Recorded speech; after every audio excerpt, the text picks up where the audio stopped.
Hello everyone आणि 50 days चॅलेंजमधला आज आहे डे 3 आणि आज आम्ही निघालो होतो बीडला. तिकडे एक फंक्शन होतं, ते अटेंड करायचं होतं.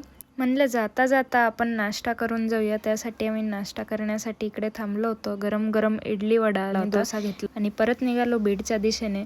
तर वाटात जाता जाता आपल्याला पवनचक्की दिसली आणि हा आहे पवनचक्कीचा मोठा असा जाताना हे सर्व बघायला भेटलं. आणि अवघ्या 4 तासानंतर आम्ही फायनली बीडला पोहोचलो. इकडे मस्त रेडी झालो आणि जिकडे प्रोग्राम होता त्या हॉटेलवर पोहोचलो. प्रोग्रामला पण स्टार्टिंग झाली होती. एकदम मस्त प्रोग्राम झालेला होता. सर्वांनी खूप छान एन्जॉय केलं तिकडे. आणि त्यातच आपला हा छोटा स्पेशल यूट्यूबर भेटला आणि त्याचा पण बर्थडे होता.